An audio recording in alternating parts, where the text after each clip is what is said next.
यह दुनिया का सबसे बदकिस्मत बच्चा था। उसे एक एस्केप रूम में भेज दिया गया। उसके पास सहारे के नाम पर सिर्फ एक छोटी सी मछली थी। जिस ग्रह पर वे रहते थे वह नष्ट होने वाला था। परिवार का जीवन बचाने के लिए उसके माता पिता चाहते थे कि बच्चा सैकड़ों प्रकाश वर्षों दूर उड़ जाए, लेकिन किस्मत हमेशा इंसानों के खिलाफ खड़ी रहती है। जो बच्चा परिवार की उम्मीद बन सकता था वही हालात का शिकार बन गया और उसे जेल जैसी जगह में भेज दिया गया। वह जगह दुनिया की सबसे खतरनाक जेल थी। सबको लगता था कि यह लड़का आगे चलकर सबसे बड़ा सुपर विलेन बनेगा। कैदी उसे माइक में कहते थे। वह इतना होशियार था कि कबाड़ के टुकड़ों से ही एक शानदार टैंक बना डाला। फिर उसने पुराने कैदियों को जेल से बाहर निकाल दिया, लेकिन अफसोस वह खुद जेल से बाहर नहीं निकल पाया। जेल प्रशासन ने उसे एक काम का इंसान समझा और उसे स्कूल भेज दिया गया। यहीं उसकी मुलाकात सुपर पावर वाले बच्चों से हुई। माइक दिल से सबको पसंद करना चाहता था। वह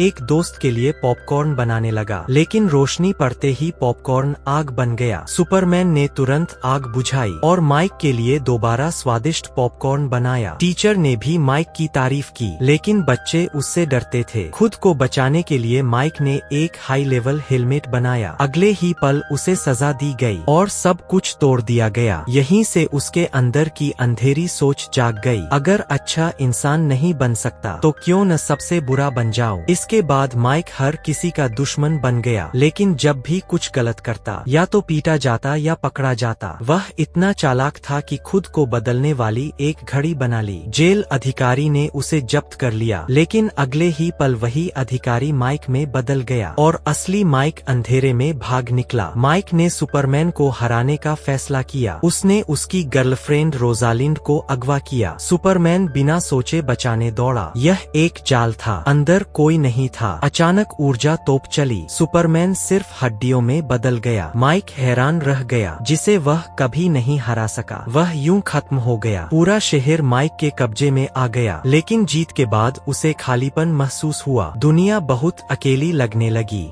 उसने फैसला किया कि वह एक नया सुपरमैन बनाएगा। उसने पुराने सुपरमैन की केप से डीएनए निकालकर एक सुपरइविल अंडा बनाया। इसी दौरान एक लड़की लुओशान से उसकी मुलाकात हुई। एक हादसे में उसने उसकी जान बचाई। लुओशान ने उसे गले लगाया और दोस्त कहा। यह माइक के जीवन में पहली बार था जब उसने प्यार महसूस किया, लेकिन सच सामने आ गया। लुओशान को पता चला कि माइक ने झूठ बोला था। उसने किसी और का रूप लेकर उसे प्यार में फंसाया। लुओशान ने कहा, एक बुरा इंसान प्यार के काबिल नहीं होता। यह सुनकर माइक टूट गया। उसने तय किया कि वह फिर से खलनायक बनेगा। इसी बीच फैटी नाम का एक लड़का सुपर पावर पा चुका था। माइक ने उसे ट्रेनिंग दी, लेकिन बाद में उसी को भड़काया। गुस्से में फैटी ने माइक पर हमला कर दिया। माइक बुरी तरह घायल हुआ और जेल में डाल दिया गया। जब शहर खतरे में था, सुपरमैन अचानक लौट आया। लोगों ने उसे असली हीरो मान लिया, लेकिन लुओशान जानती थी कि असली हीरो माइक है। आखिरी लड़ाई में माइक ने अपनी जान जोखिम में डालकर दुश्मन को हरा दिया। दुनिया हैरान थी। एक सुपर विलेन हीरो बन चुका था। अंत में माइक और लुओशान खुशी से रहने लगे। यह कहानी हमें सिखाती है, कोई भी लेबल हमेशा के लिए तय नहीं होता। किस्मत रास्ता दिखा सकती है, लेकिन रास्ता चुनना हमारे हाथ में है। अगर आप चाहें तो अपनी जिंदगी की स्क्रिप्ट खुद दोबारा लिख सकते हैं।